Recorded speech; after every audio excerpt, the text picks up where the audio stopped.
Well, good afternoon, ladies and gentlemen. We've reached the appointed time, 1:30. And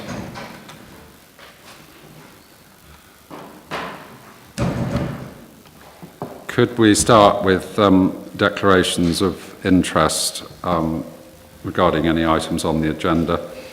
I'll start with myself, if you don't mind. I've got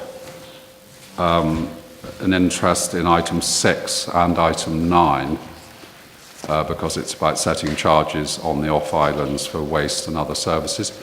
And as the Vice Chairman isn't able to be with us today, that will mean that another councillor will need to be chairman when I'm out of the room on those items. But if we can take it round the table, if there are any interests, Councillor Bennett. I have to declare an interest as coordinator of FRIST. Any other? General transport items. I'd like to declare an interest in item 4 as a shareholder of the steamship company. And? Yeah, I'd like to declare an interest in part of agenda item 6, recommendation 7, as it relates to the advertising board on Porth Cresser, but I would prefer, unless anybody objects, to not try and attempt to leave for that single part of the thing, but I'm happy not to vote on that particular recommendation. Or I think it's sort of your decision, I think. Yeah. Any other interests to declare?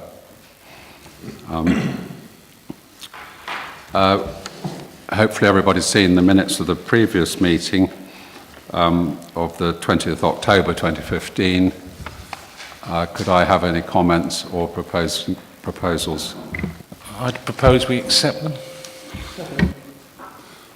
All those in favour of accepting the minutes? Thank you.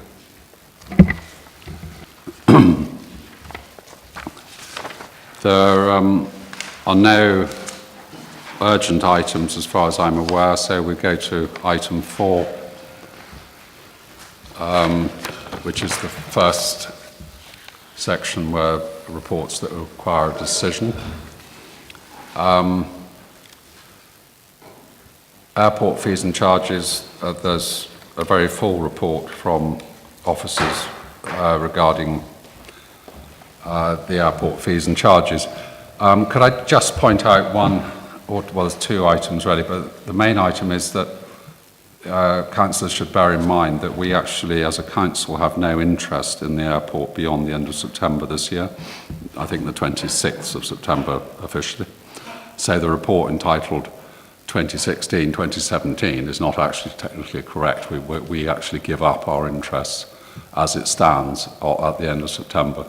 So what we're really talking about is setting fees between the 1st of April and the quarter day at the end of September. Chairman, you say that we're giving up our interests at the end of September. Yeah. So does that mean the money we have accumulated or hope to accumulate in reserves for the future, do we hand over that money to the people who may or may not take it over? What I'm saying is, in September, we give up the all running of the airport, right, to a new person. Yeah. Now, supposing the Dutch here has not found a new person, what happens then? Well, my understanding is that between now and the end of September, and hopefully a great deal sooner, it will be clear as whether there is another operator in the wings. But that is hypothetical, because we don't know, because the Dutch haven't even offered it as yet. But as of today, as we stand, we have no legal interest in the airport beyond the end of September. So the issue of setting charge is about the next 6 months from the 1st of April. So will we have any say in who perhaps takes it over? Sorry? Will we have any say, as a council, have any input into this as to who might take it over? Well, officers are being consulted by the Dutch, but the answer probably is no, but subject to the fact that officers will be involved simply because it's necessary for the information to be forthcoming for any new operator. Right, Chairman. I would just like to point out to you, which I did before the meeting, that last autumn, when the committee met to decide upon the future of the airport, that meeting was held in Part 3 to the exclusion of the press and public for reasons that were given by the officers. When it was also discussed again in December, the press and public were excluded from any discussions regarding the future of the airport. I have since discovered, and this will come out later, that that decision to go into Part 3, in other words, an exempt item in October and in December, was not legal. That's what I'll say now. Chairman, if I could just come in on that point. The point that Councillor Bilsborough is trying to make is actually incorrect. What he's referring to is an ICO decision not to release the information pursuant to a request under the Freedom of Information Act request, and the tests under the under the Freedom of Information Act are very, very different to those that are required under the Local Government Act in regards to exempt items going into Part 3.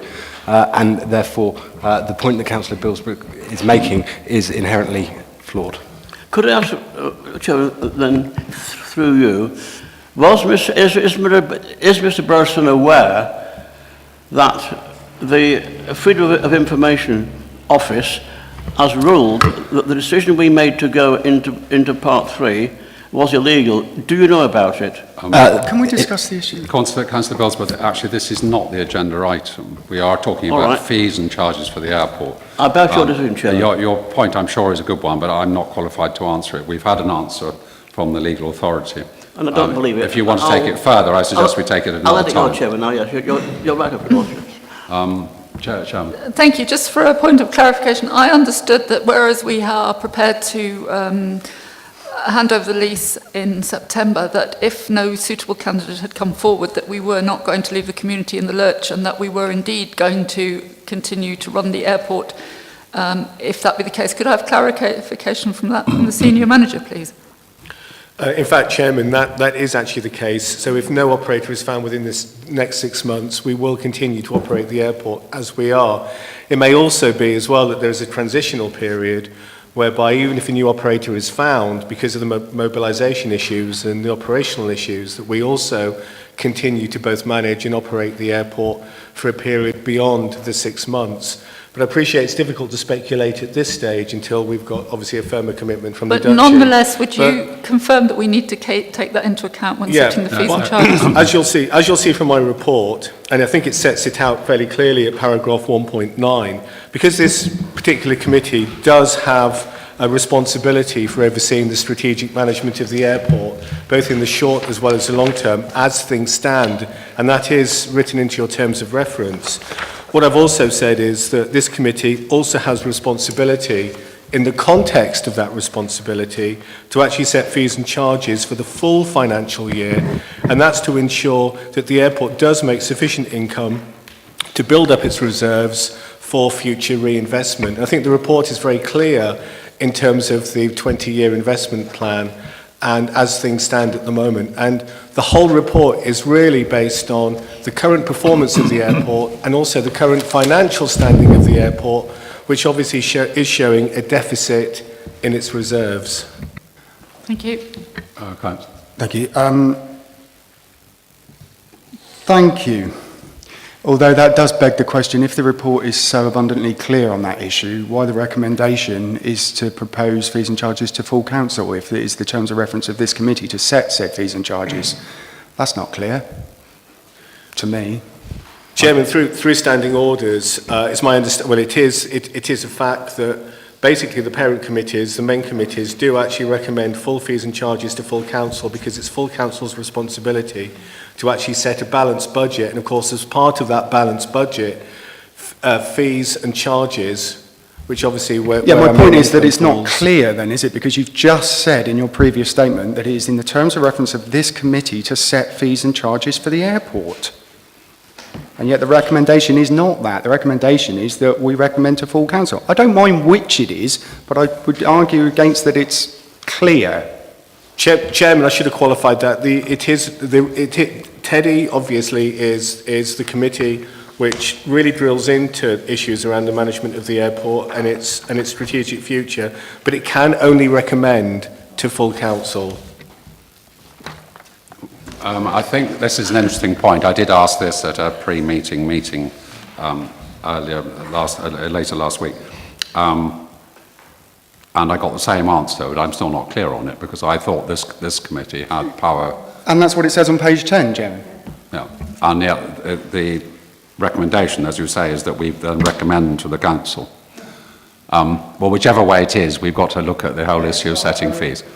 Sorry, I'm not trying to hinder that process. It's just that page 10 says one thing and the recommendation directly contravenes that. Yeah, I take the point, and I did raise it, as I said, at an earlier meeting. Has anyone else got anything to offer regarding the officer's report on this matter?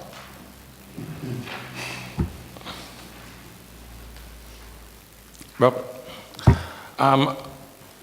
Further to what we were just talking about, if we don't know what's happening in September, then the default position has to be that we will continue to operate it, and we have to run on that basis. If somebody else takes it on, that's absolutely fine. However, if they don't, we cannot, it would be very, very rash to make decisions at this meeting on the assumption that they will when it may not happen, which would call, I think it would be extraordinarily imprudent. Yeah, I take the point, but I think all I was saying at the beginning of the meeting is that legally speaking, as of today, because we know of no other arrangements that may or may not be in place, we are here, the job is to work out how much the airport charges between now and the end of September. During that period, there will be moments where clearly other people will become involved. If there is no alternative operator coming forward, then there will have to be a rethink long term. We can, of course, set for the full year now, which is probably prudent, and I'm not against it. I just wanted to point out that the relevant period of ownership is until the end of September. And with regard to Councillor Bilsborough's question earlier about what happens to reserves, well, currently, of course, there are no reserves. It may well be by the end of September, because we would have had the prime season of travellers, that the airport would be in significant surplus. But that would leave a new operator with a significant deficit, because he'd have the 6 months of the winter to fund with very little income owing to the lack of traffic. Yes, I understand that, Chairman. So it means then, if at the end of September that we have a new operator, it's handed over to the new operator and we say, that's it, mate, we have nothing to do with it at all. We will have no control over it. We have no control, but in theory, the sort of guillotine comes down at that point. I'm not necessarily saying that that's how it would happen, but as Craig has told us, there may well be a transitional arrangement. On the other hand, it may not be necessary, because it may be that... Good, well, I hope it's done in open session, Chairman, and not in an exempt item. Where was I? Could I just ask Craig, because it always seems to be a bit of a moving feast to me, what is the current airport projected deficit? Good question. Obviously, on the basis of this particular report, what we're saying is the estimated deficit will be around about 51,580.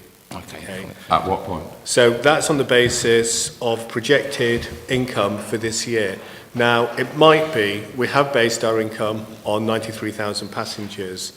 Now, obviously, I've got more up-to-date figures in terms of where we are at the moment. And as from yesterday, the total passenger numbers were 89,781. Sorry, 89,781. That was from yesterday, which means, in effect, we'll need about, just over 3,200 passengers to actually make that 93,000 target. Now, that might be achievable because, obviously, within this March, we have actually Easter. So it's possible. But bearing in mind, for every 1,000 passengers, we're effectively talking about another £11,000. So that if, for argument's sake, we achieved 94,000, it would mean that the deficit would obviously be just over 40,000, so it'd be £40,580.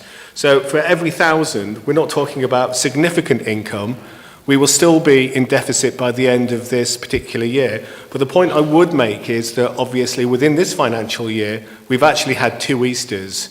And so therefore that will have a variation in terms of our passenger numbers. Could I just say that I've got some updated figures beyond the one Craig's mentioned, because clearly this is quite important. The principle here is whether or not we simply focus on this notional reserve figure, which of course distorts the whole finances of the airport because it's very, very simplistic the way it's presented in the documents we have, or whether we say we should operate in a more of a commercial manner and rely on growth in passengers to drive the improvements in the airport finances.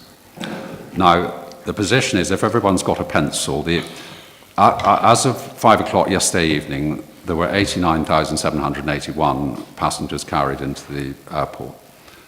Skybus, I spoke to this morning, have 5,750 bookings for March, and they've still got 3 weeks to go till Easter, so you could argue that they're bound to pick up a few more.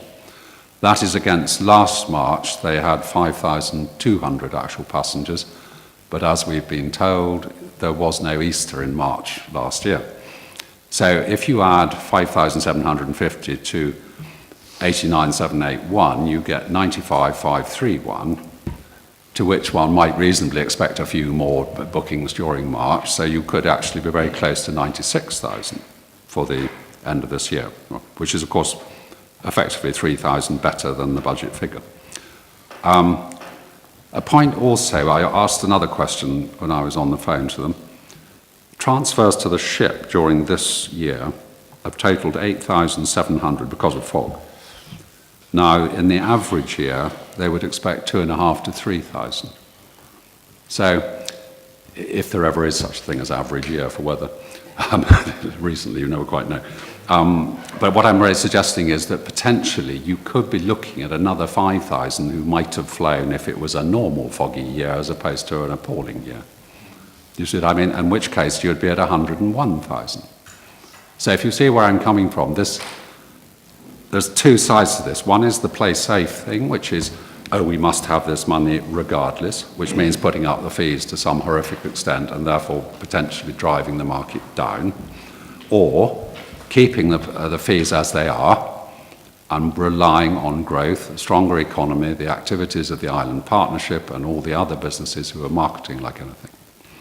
So what I'm saying is that if we keep these sort of numbers, we will not only get rid of the deficit, we will generate a surplus, even if we make no changes to the fees at all. So that is the other side of the argument, and I'd be interested to know other people's views on it. Well, the reason I asked that, so I would, looking positively, I think we're quite likely to get a small surplus this year. And the other question I wanted to ask Craig, the runway was done 2 years ago now. Are we in year 1 or year 2 of building reserves for another runway, assuming nobody else takes it on? Yeah, Chairman, that's a very good question. Technically, we're actually in year 2, but I think for the purposes for accounting, we've actually taken this now as kind of year 1, because this is the first time we've actually presented members with that investment plan. But technically, you could argue that the situation would be worse because we should have put £400,000 away actually last year. But for all intents and purposes, what we're saying is that this, in effect, is year 1. In terms of passenger numbers, and it is a bit of a guessing game, and in terms of actually setting fees and charges, arguably we do take a cautious approach, but we have to base it on some form of forecasting. And bearing in mind, last year we hit 93,000 passengers. This year, yes, I think we might exceed 93,000 passengers. But again, you're talking about an additional £11,000 per 1,000 passengers. So the most, with all things being equal, it will hit this year. If we do hit 96,000 passengers, that's another £33,000, but it would still mean our reserves will be in deficit. But what I would say is that we've had 2 Easters in this financial year, which I think has actually potentially distorted some of that growth. Next year, there will be no Easters, certainly no bank holidays within the Easters, although obviously 1 week of the beginning of the next financial year will still be the school holidays. But nonetheless, as I say, we have had, say, 2 Easters in this financial year, and that has to be accounted for when you're looking at passenger numbers for this year. I'm thinking that's quite reassuring. So our reserves are only 400k in deficit as opposed to 800. Well, no, I do challenge this 400,000.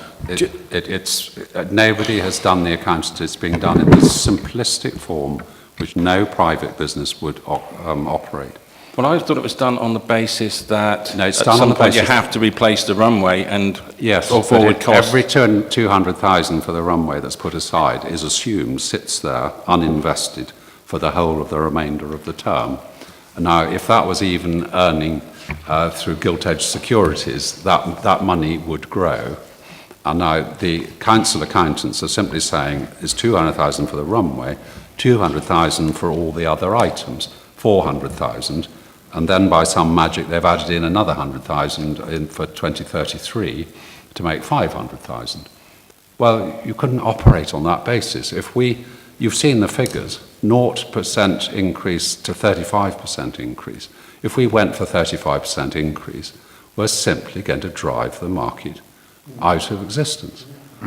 So, get real. It's just, it can't happen like that. We've got inflation running at 1%, and we've got the potential to use a well-run airport to grow the numbers to these islands. And that is where the growth will come from, which will pay for the airport. If you do it on this purely hypothetical basis, all you will do is drive up fares, drive down numbers. Well, we've been there before. Well, here's my third committee meeting where we've set airport fares. The first year we had the meeting, what was the situation? The projected figures didn't come up to the necessary amount that we wanted. So what we did was, in the meeting, which I thought was, I was a new councillor then, but I thought it was frankly bizarre, we changed the projected figures to bring the budget into line, which is just, well, there's a word beginning with B, it doesn't make any sense at all. Last year, we set the reserves in transport at such a low level they had to be put up in full council, and mercifully we did, else we'd have a very substantial deficit on reserves this year. And I get the feeling we may well be about to do it again. And if we don't, somebody else doesn't take on the airport in 4 or 5 years, we're going to have to quadruple the fees. What's your solution, please? Could I have a proposal? Well, no, I don't want to make I think we need to discuss this, but my proposal is I don't think it's going to happen, we should go for the full amount, because essentially it's the price of a cup of coffee. If it's all passed on to the customer, it's the price of a cup of coffee on both trips. It's minimal. Fuel prices have gone through the floor. I don't actually see that the tax incidence of this will be passed on to the customer. So I would go for the maximum, and then we can just get on a... Sorry, what is the maximum you're referring I think the maximum projected of the projection, 38%. I would go for that. 30%? No, the maximum one. I would go for the maximum. However, I still think it should be discussed. I don't want to make a proposal on that basis yet, because I actually think the impact on the customer is absolutely minimal, given the net benefit to the islands and the airport. It's the price of a cup of coffee on both trips. No, the 37% is not the price of a cup of coffee. No, it's not. It's only one trip. It's just charged one way. The whole impact. I'll stand to be corrected if I'm wrong, but as far as I know, it's just one way. Is that the case, Gary? Any further comments? Yeah, please. I think the chairman and council was before me, but I'm happy to stick my two pennies in. Yeah, I've had this conversation many times as well. The fact of the matter is, both of your arguments are hypothetical. None of us know what the future holds, but the fact of the matter is we've got to hedge our bets in both directions, haven't we? And what we seem to have done every time we've had this conversation previously is find a middle way. I think the prospect of going 37.6% is absolutely ludicrous. I completely agree with Councillor Doyne-Smith on that one. I think it's all very well and good. Yes, hypothetically, it's a cup of tea to a customer. But if you haven't got any customers, then it doesn't make any difference, does it? But at the same time, we can't turn around and just say, let's freeze charges at 0%, because that's just illogical. We can't do that. We've got to find a common ground. Your argument is hypothetical, and respectfully, so is the chairman's. Neither of you know which one of you is right, and so far, every year I've been on the council, we've had the same argument, and the only way that we've ever been able to move forward is to meet somewhere in the middle. And therefore, I would be happy to propose 15%, option 4. Sorry, was that a proposal? Yes, option 4, 15%. And I will second that.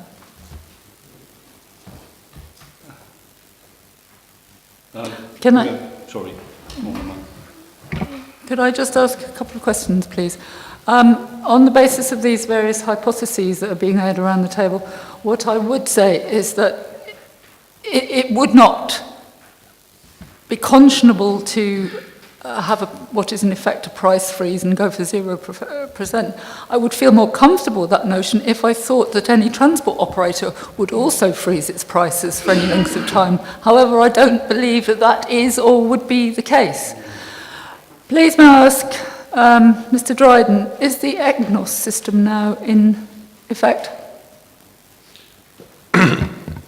Chairman, clearly the EGNOS system will actually have some impact in terms of passenger numbers, because obviously it will lead to less disrupted flights. We're working on the cases at the moment with the Civil Aviation Authority, and it's my understanding, having spoken to the airport manager himself, Rochelle, that EGNOS should be in place by the end of this calendar year.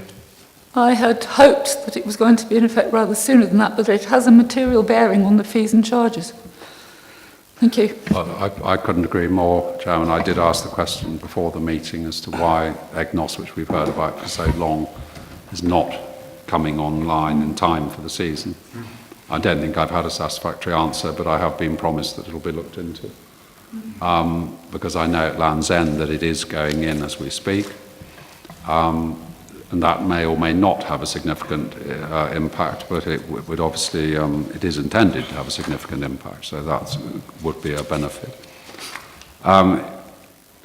Councillor Fraser, can you... Yes, Chairman. First of all, I'd like to say I don't know where Steve Sims drinks his coffee. That's quite expensive coffee. It's 190 up the airport here, and it's a little bit more than that at Land's End. Is it? Yeah. I'll drink water. And, but I would be inclined to go with the 15% increase and sort of the middle ground, really. Although I prefer to keep it at 0%. I don't think that's practical either. I think the 15% would be prudent. I have to say that I think we're way, way out of what is middle ground and beyond the point of sensible economics. 15% is unjustifiable and is going to damage our tourist industry, which is our main industry, which keeps these islands alive. And it is short-sighted, it is based on false premise. These figures do not justify it, and it will do nothing to help grow the market. You must realise that the market is now half what it was in 2003-04. 194,000 people travelled to Scilly by air in those years, and we're now down to 93,450, and it's flat. We have put up the landing fees year before last by 25%, last year by 10%. Inevitably, costs have risen owing to new runways at both ends, etc., and the airline operator getting organised, which it wasn't before. If we keep piling the costs on here, we are simply going to strangle our own market. 15% would be outrageous. Absolutely outrageous. Well, no, but that is only in there for illustration, and I didn't agree with it going in there. It's just been fully endorsed by the Vice Chairman of the Council. We should so it's quite a large illustration. It's the last man turn the lights out if you go 37%. There'll be nothing left here. I didn't choose 37.6%, Chairman, which is why I've proposed it and seconded at 15%. I respect your opinion, but this is supposed to be an open debate. Chairman, may I have a... Well, Councillor Bennett's had light on for some time, sorry. Marion, yes. Of course, whatever we put it up by, fees and charges, it will not have the slightest impact on the fares charged, which is the monitoring thing for the number of passengers coming in. And I know, I can't remember how many years ago, perhaps 4, when I proposed putting it up by 1.5%, Diana will remember, and then had a guilty conscience for a whole year as numbers dropped or something. You know, we are not in control of this situation. It's the transport operator that is. And with the fare increases that we've seen this year, that is the likely determinant of the number of people coming in. I agree with the chairman that we ought to keep it as low as possible and really generate growth and advertise to get people in. But our transport operator does not listen to that. And so we're really held to ransom over the number of passengers that can be generated by fees and charges and fares. I think, you know, I would love to see the lowest possible increase or the lowest possible charge.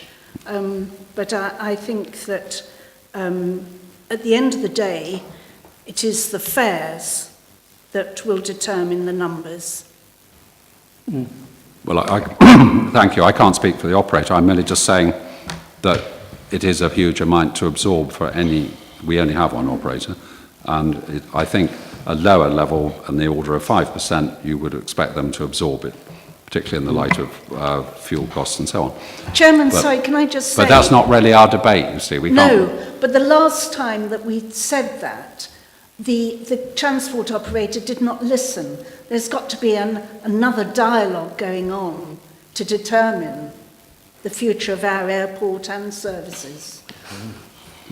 Yes, Chairman, I agree with just about all you said. If we start increasing the fares because we up these charges, it's the law of diminishing returns. I think the wider picture is we have to attract people. People want to come here. There's great competition from overseas packages and overseas that bargains by the big companies. I know, I have been on them. And if we start raising these charges to say, well, we'll do that to get the reserves up, I think it's commercial suicide.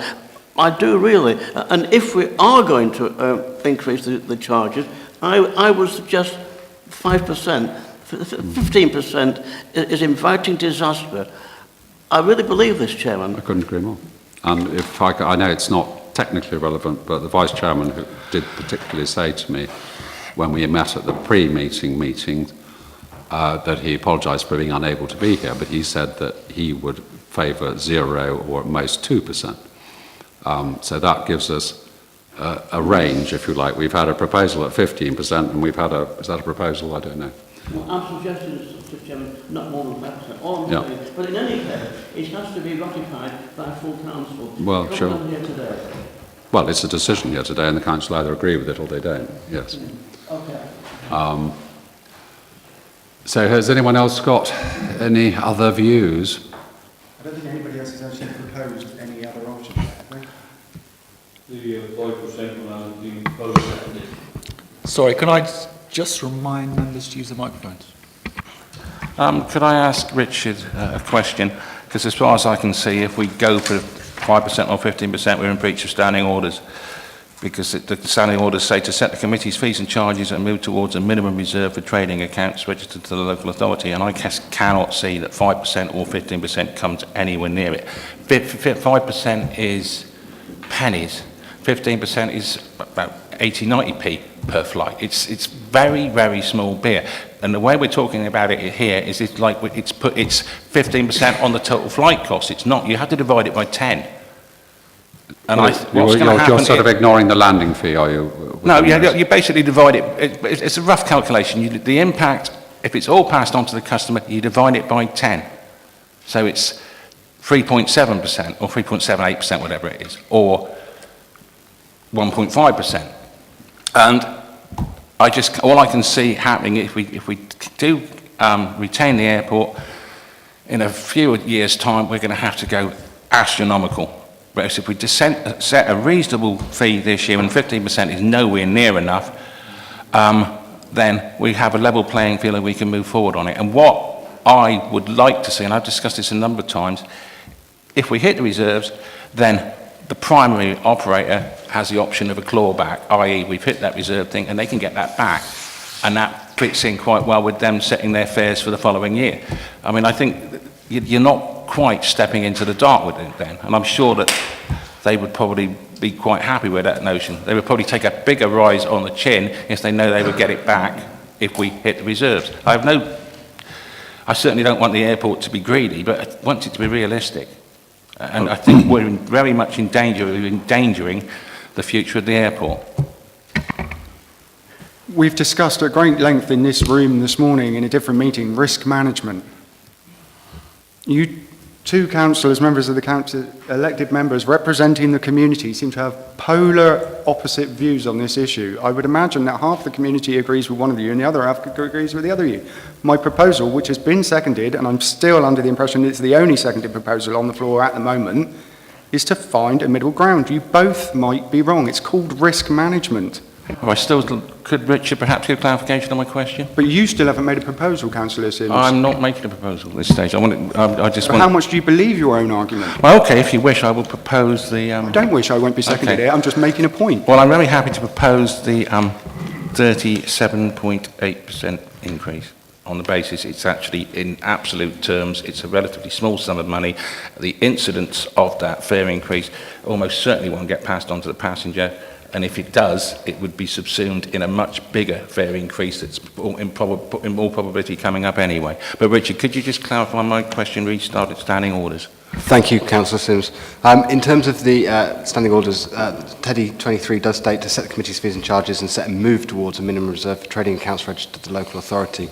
There's two key phrases within that. That's move towards, which is not must hit, and the second part of it is whether or not the airport account is actually a trading account. As my understanding is, it's not technically a trading account of the authority.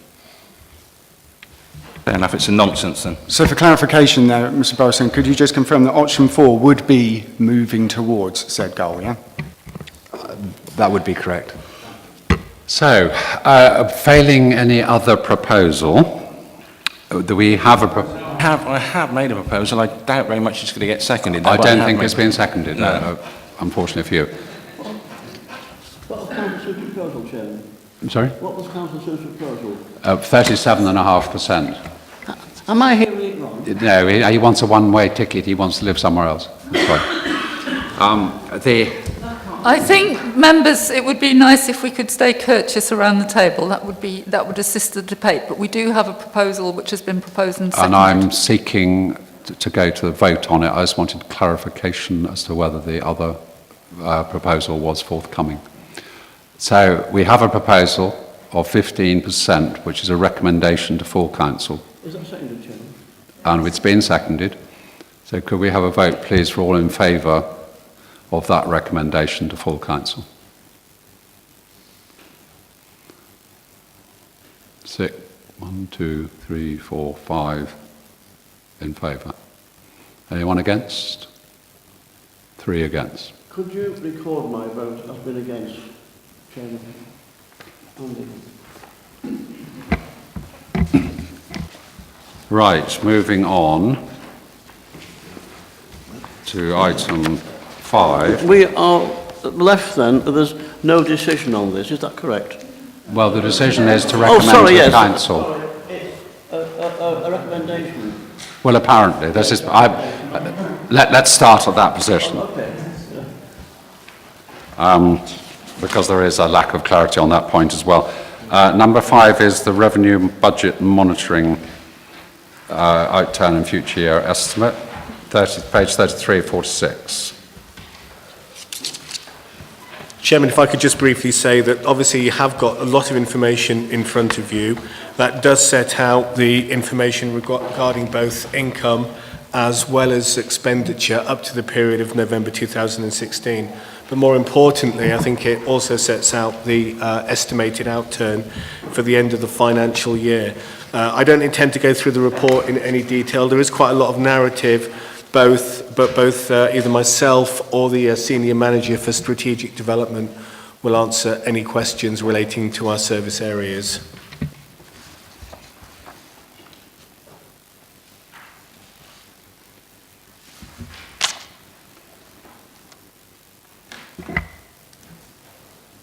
Councillor Bilsborough. Could I suggest, Chairman, turning to page 39, and you look at the assets and resources there, and then underneath it, you'll see a paragraph which I defy anyone to read without a magnifying glass.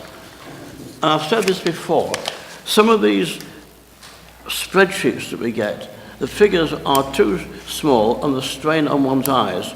We did agree some years ago to use a 12-point font.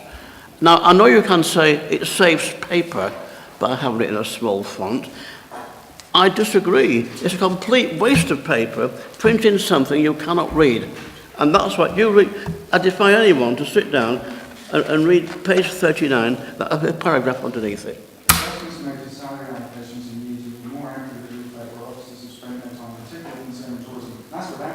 Could you put your thing on? Sorry, I can. I'm just illustrating the fact that I can read it, and that's without my glasses on, because I forgot them. Well, I think the point is noted, but I'm inclined to agree the print is very small. It would be helpful. Gordon, I will bring it up with Richard. He may well be aware of it already, that perhaps Thank you, yeah. 9 fonts are insufficient, but we did deal with this morning to an extent, and I think you made the point, really. Thank you. Yeah, we did agree to 12 points some years ago, Chairman. That's not 12 points. Any further comments apart from the layout and format of the type regarding the individual budgets?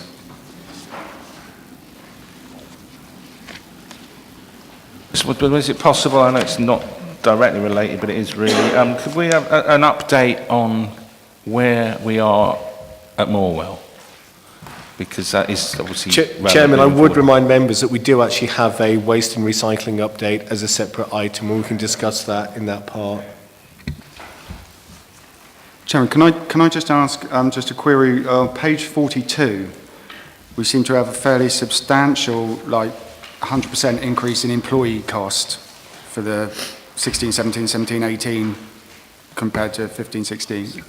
But if you look, we have much increased income cost. So what it is it's the TA scheme and the voucher scheme that members approved earlier. So it's the money, extra money that we get in from grant, but it goes out. So it does balance itself Yeah. out. I just thought it was worth mentioning. No, Obviously, yeah.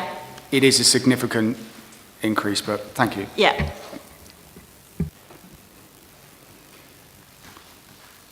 Any further questions? Could I have a proposal? The recommendation is that it's proposed to full council, the budget for 2016-17. Second. Those in favour? No, I think that's everybody. Item 6, I now have to retire. Out of the room. In the absence of the chairman for this item, can I call on a nomination for somebody to... we have no chairman or vice chairman of the committee, so we will need an acting chairman for this item. Nominate yourself, Chairman. I would second yourself. Would it be helpful to take item 6 and item 9? Because it saves doing it twice. Yeah. If members are happy that I should in that case chair both items, then we shall take this. I will propose that. Second it. Thank you.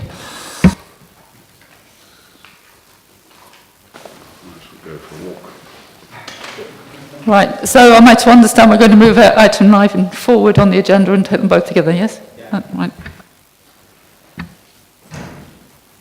So I'll hand over to the officer, please. Thank you. We've prepared a report proposing the fees and charges for infrastructure services. Hopefully it won't be as contentious as the airport fees and charges. We're looking at proposing an increase of 3% across the general operational services. You'll see on the attachments that includes cemetery fees, monuments and public spaces. I would ask members to note that we're requesting that members recommend to full council that we introduce fees for the use of Holgate Screen in the park. That's largely around the requirement we've had to improve services to particularly Holgates Green and ensure in the future we can keep those areas as good public spaces with good services. And also with it noted that we've recommended a reduced fee for community and charity groups so that those aren't too onerous for those users as well. In terms of water and sewerage... Sorry, yes. It might be more appropriate to ask the question now because it's specifically relevant to that point. Do we get interest from anybody other than community or charity groups to use Holgates Green or the park? We have had one other interested party of late, and I think that was around smart technology. They haven't booked anything yet, but when they do, we'd like to be able to charge them appropriately. We've also had, for instance, the Duchy of Cornwall have rented the green off us in the past for when the Queen has visited, things like that. And that... I'm not charging the Queen.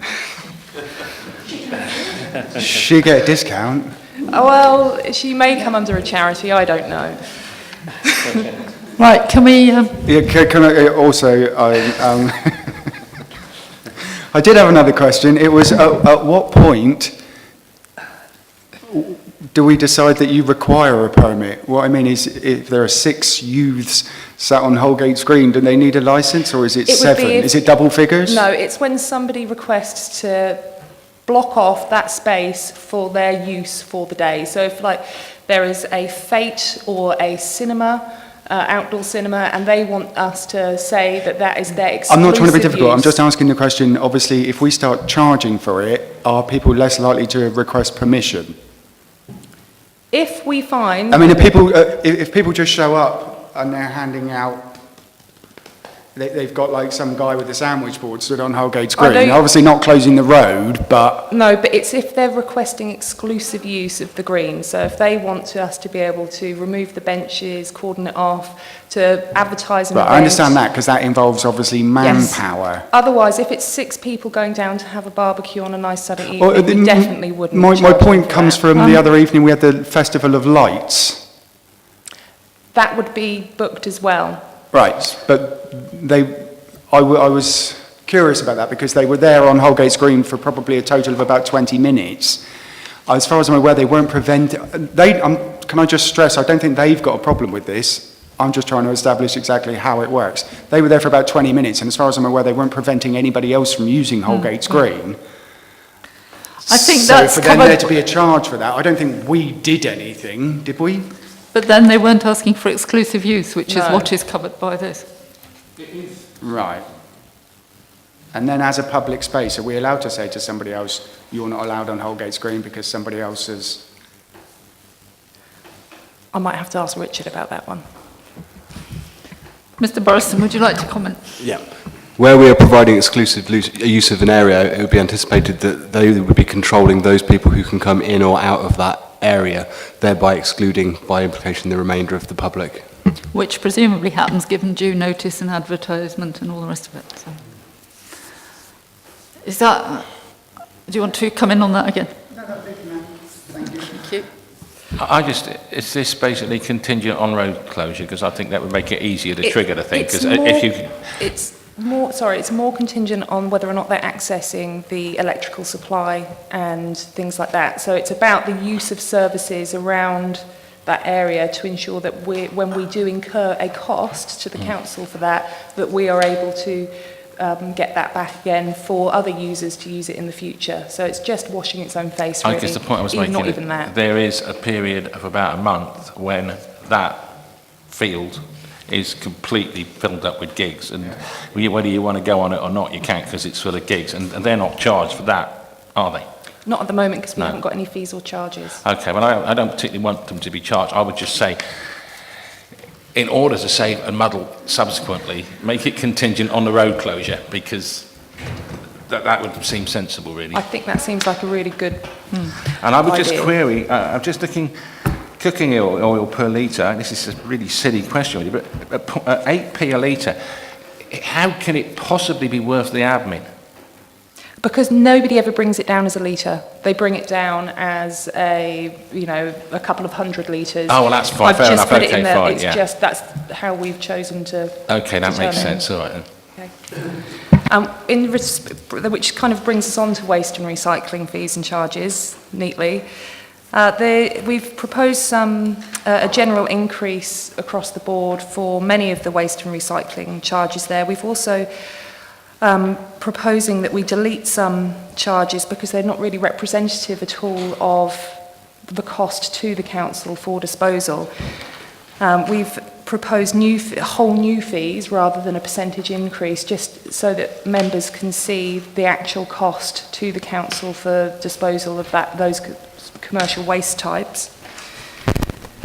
We've also, and this is covered in agenda item 9 as well in more detail, but recommending that to bring equity for the commercial waste charges to all businesses across the islands, not just those on St Mary's, that we introduce commercial waste charges as a gate fee to the off-island waste sites as well.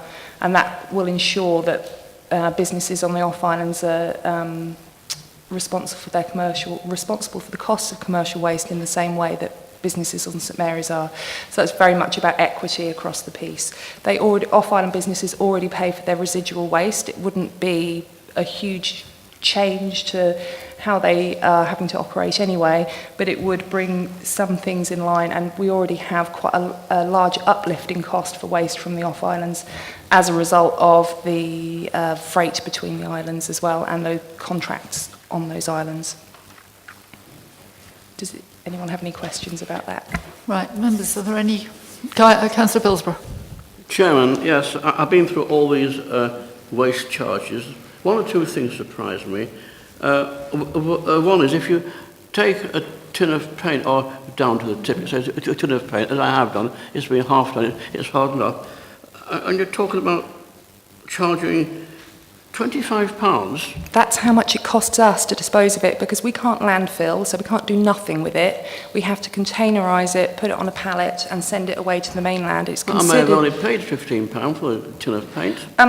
For residents, my understanding is that wouldn't be, that comes under your household waste. It would be for businesses. So also it would encourage people to use the whole tin rather than to leave a tin sitting around being unused. So that is how much it costs us as a council to dispose of paint. It may encourage people to fly tip it, but anyway, going on from there, you have near the top, a third way down, tyres, motor vehicles only, one piece, £3.20. Then further down, you have end-of-life tyres, £6. Well, the tyres aren't they? If I take a car tyre down there, is it an end-of-life tyre, or is it just an ordinary tyre? One is £6 and the other is £3.20. I've actually called them typers by accident, I also noticed, so I apologise for that. Well, the reason... What should it be then? It should be, what we've got here is it's end-of-life tyres per piece under commercial waste and end-of-life tyres per piece for off-island waste. So there's two, it's just recognising that one is coming from an off-island and we're introducing a charge at the gate, at the transfer station on an off-island, as well as what the gate fee at Morwell would be. So it's trying to bring equity in through there. Now, I can see here that we've got, when I put this together, you put the current price in and then you do a table and it automatically fills it in. But for the new fees, it didn't do that. So that's where the difference is across the 3, 5 and 10. Okay, I could go on this, but I won't, except for one thing. When I go down to the tip, carrying some commercial, residential, some domestic waste, right, from my own house, I put it on the tip and I drive back, there's no charge. Yep, and when the haulier does it, you get charged. Yeah, I take it down to the tip. A person like me, right, who hasn't got a car, goes to a carrier and say, can you take that item down the tip? And they say yes. They take it down the tip. Not only are you charged for the carrier, which is fair enough, the carrier is then charged the commercial waste rate. Now, I've heard before, and you've said this, well, the person who doesn't run a car can afford to pay the commercial waste rate. I've got it, it's in the minutes. So people I think that might be a slight... Well, why then? Why is it? If I go to commercial carrier and say, here's whatever it is, take it down the tip, I'll pay him, and then I can pay the commercial rate. Surely you can get round this. I think at the moment, we can't get round it. That is how it is in the law. That's what it says. If it's a commercial agreement that you're entering into with somebody, it becomes commercial waste because we're not taking the waste from you as it goes over the weighbridge. We're taking it from somebody who's making money out of waste. So by providing that service. Now, we would really hope in the future that we can get to a point where we can offer household, residential, bulky waste collection. But at the moment, as you can see from the budgets, our resources are already really stretched, so that's not something that we can add without putting even more pressure on the operation as it is. Well, okay. I won't argue that, but with all due respect, I'm not convinced of the argument. It could be done by a thing called good management. And finally, at the moment, the tip is only open on a Tuesday afternoon, temporarily to the public, right? When are you going to open it again twice a week?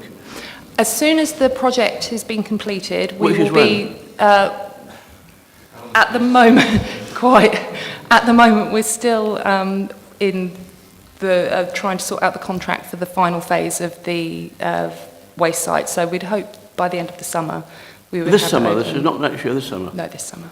Oh, thank you, Chairman. I'll stop there. And just for clarity, for anybody listening, the waste recycling centre, whatever it's called, is open on Thursdays, not Tuesdays, as Councillor Bilsborough Sorry, it's the said. other way around, yeah, but it's only once a week now, yeah. Going back to your earlier point, Councillor Bilsborough, I'm certain there's nobody else like you anyway.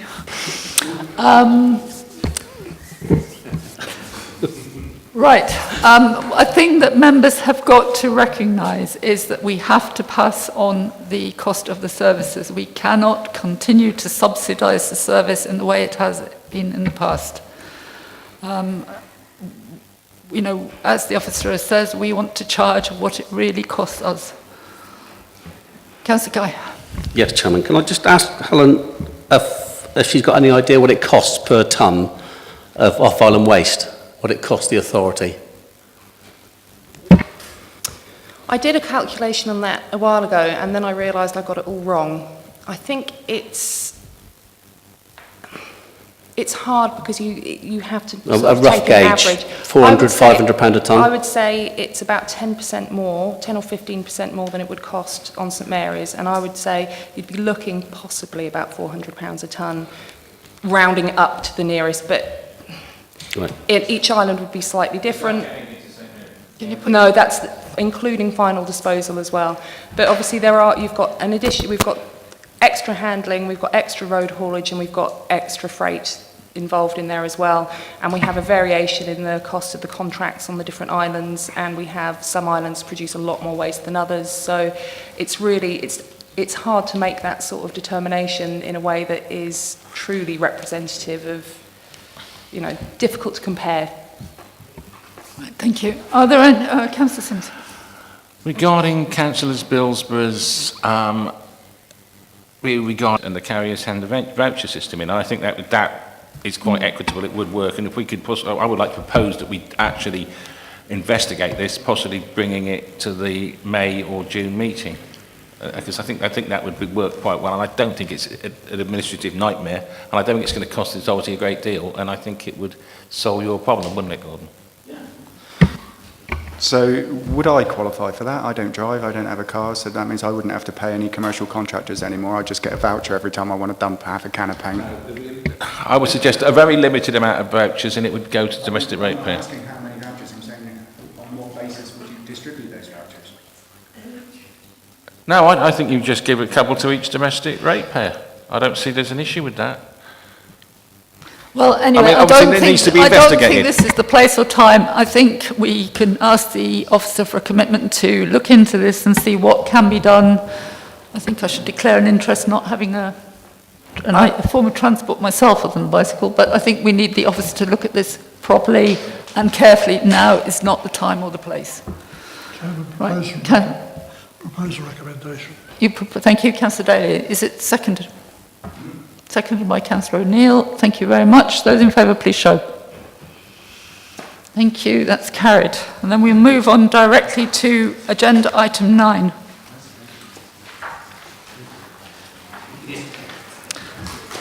Hand over to Mrs. Williams.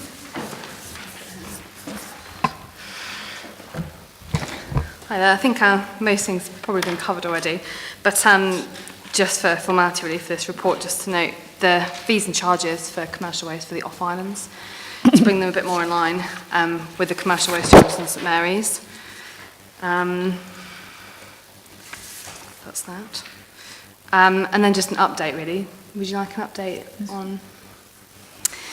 so construction demolition waste, we touched on that I think at the last committee meeting, to say that the council's decision still stands to suspend that material from the Porthmelon waste site.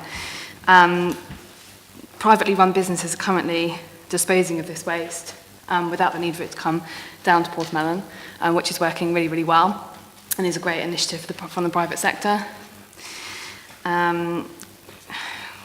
Green waste is pretty much the same at the moment. We're still accepting commercial green waste and household green waste, but we're at the moment sending that to the mainland for recycling because we don't have the facilities to do that at Porthmelon, and nor is there a licensed site available on the islands for us to do that.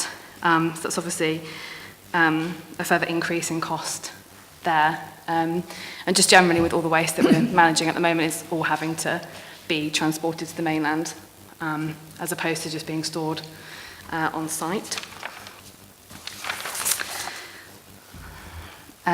General services update. The redevelopment work is still taking place. During the time of the redevelopment, there is going to be significant disruption to sort of services, really, of the waste site, just because of the small amount of operational area we actually have available to safely operate that site. So you may have already seen there's some closures going on and sorts of things, but we're trying to give the public as much notice of those as possible to ensure the minimal amount of disruption. Training is underway for 2 site operatives to undertake certificate of technical competency, which is a technical waste, sort of a qualification training to ensure that we are falling in line with our permit from the Environment Agency. That's a really good positive thing. We've purchased 2 new refuse collection vehicles as well to collect the household and commercial waste and the litter bins as well, which is proving efficient. I think they've started using the bigger, larger vehicle.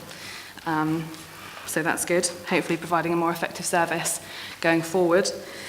And another thing is the commercial waste, the prepaid sack system, which we introduced this financial year at the start, has proved really successful in the fact that our income has already exceeded that of the previous year already, which does go to show there was under declaration perhaps of commercial waste before, and we're actually realistically getting a bit more of that charge through back to the council, which is good. Thank you.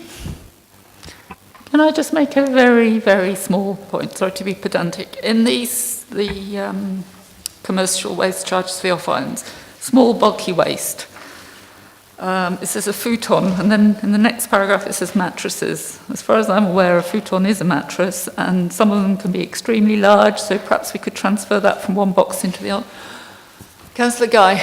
Yeah, just a question. Have we got a completion date for phase 1, please, when it will be finished? It will be in April.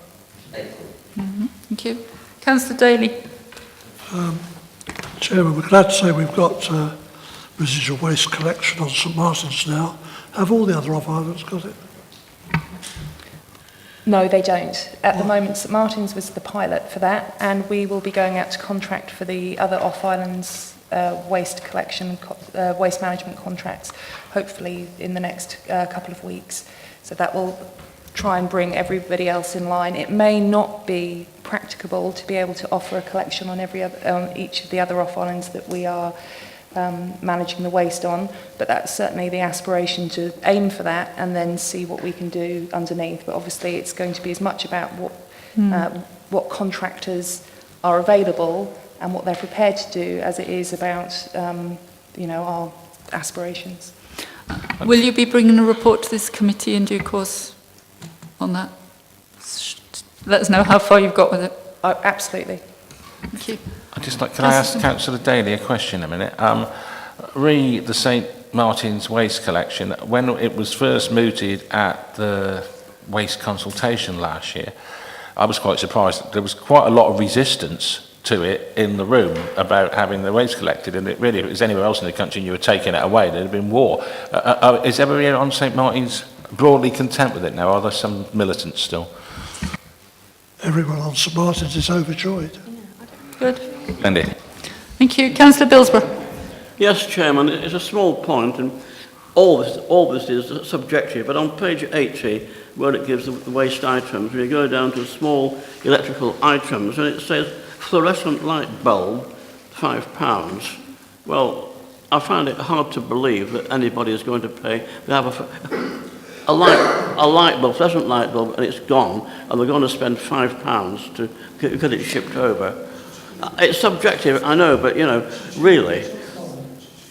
Yeah, Councillor Billsborough, I think that can be resolved by a bit of common sense. I don't think anybody thinks it's a very small light bulb in any case. That's what I was going to say, Chairman. You're dead right, yeah. Thank you. All right, are there any further comments or queries?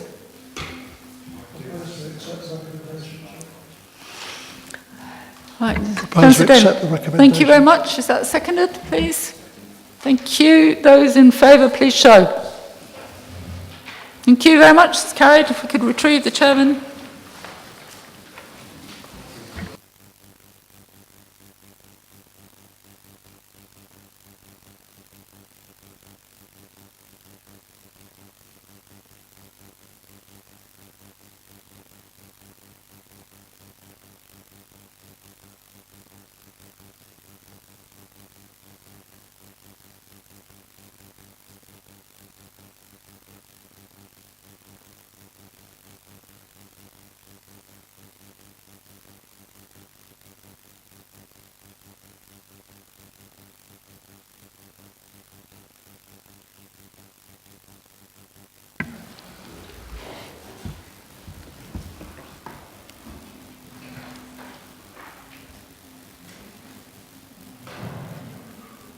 Right, we can move to item 7 now. The risk management, planning and infrastructure. Recommendation that members note current risks affecting delivery of service, planning infrastructure business unit. Have you any comments, anybody?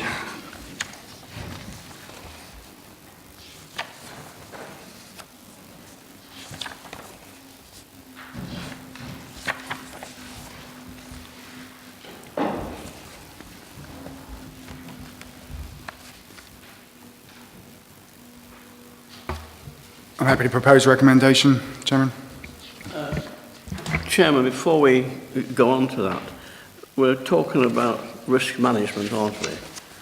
And if you go on to page 58, you'll notice there are items marked in red, which means that the risk is major.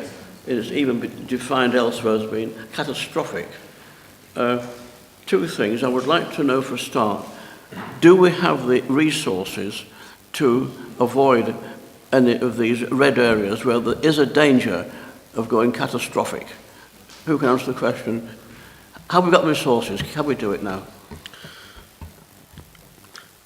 Can I just answer that, Chairman, very briefly? In terms of the mitigation that we've actually put in place, yes, we have put in mitigation measures. Having said that, because they're still red, there's still ongoing risks. So therefore, in terms of waste management, for argument's sake, we're looking at ways of actually decreasing our costs moving forward, particularly in terms of disposal costs and in terms of significant harm to the environment due to issues around waste, water and sewerage. We're working very closely both with DEFRA, the government department involved in those services at a national level, as well as some of the regulators, including the Environment Agency and the Drinking Water Inspectorate. So there are mitigation measures in place, but there will continue to be a risk. I was asking the question, Chairman, because it says on page 59, paragraph 4.2 legal, in accordance with the principles of sound corporate governance as set out above, it's essential that the risk is monitored and that action is taken to reduce risk where possible. Are there going to be occasions when it's not possible? Chairman, the reason for identifying risks is to actually make sure, to make sure that those risks have been identified, and we're doing everything we possibly can to mitigate those risks. But nonetheless, there is still a risk that, there will be a failure in terms of compliance or harm to the environment, or indeed there will be harm to our financial budget. Well, thank you. I was asking this because it said it could result in the council failing in its legal obligations, but I take your point. Thank you, Chairman. Sorry, Craig, can you just confirm then that you will not be undertaking the impossible? Trying not to. Chairman, I'll second the recommendation. Thank you. All those in favour of accepting the report? Unanimous. Moving on to number 8, so it's risk management again, at this time for the Strategic Development Department. I'm just pretty much asking you for the same as Craig, that members note current risks affecting delivery of our services, and that you seek appropriate reassurance that actions are being taken in order to address those identified risks. May I ask why loss of document is such a big risk? Do you need a new filing cabinet or something? No, because we have over 300 archive boxes full of documentation relating to our grants, and if those are lost, we become immediately subject to clawback. So yes, it is potentially fairly cataclysmic if you lose those documentations and you have to give a £10 million grant back. Granted. Agreed. If I could ask the question again. Sorry, Chairman. All it is, I'll ask the same question as last item. Do we have the resources to reasonably mitigate all these risks? Yes or no? You always have to balance resources with costs. We're doing whatever we possibly can to mitigate every risk that we've identified, and that's an ongoing process. Obviously, we'd all like unlimited resources to be able to mitigate every single risk that we can see, but unfortunately, life isn't like that. So sometimes you have to manage your risk in such a way that you can't do everything, but you can still manage it adequately. And that's what we're intending to do within the resources we have. Thank you. Chairman, I'll propose the recommendation. Thank you. I'll second that. All those in favour? Thank you. 9 has been dealt with, so it's number 10. Gig Championships preparations. 2 elements of the recommendation. Members are asked to approve the temporary prohibition of road traffic. Well, I have to say I signed the order a few minutes ago. And the second one is the change in the scheme of delegation that allows for the Senior Manager Infrastructure and Planning to approve the temporary prohibition and restriction of road traffic orders in future in consultation with Chairman and Vice Chairman of TEDI. Chairman, I'll propose the recommendations. Second. All in favour? Thank you.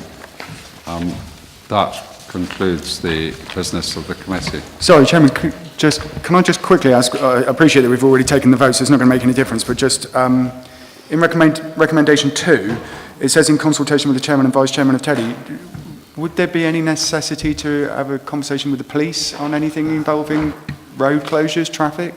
There is actually a due process that we have to go through, and that includes consultation with... I thought it would, it's just it doesn't specify in the recommendation. With the blue light services, so in effect the emergency services and also the hauliers. Right. And we have to also advertise it as well in the press. Okay. So there is a process. It's just a kind of short circuit. And as this, I'm not sure what that was. But anyway, because each year this obviously goes through on the nod, and it just seemed more appropriate to delegate. Thank you. So in future you don't have to bring it? No. No.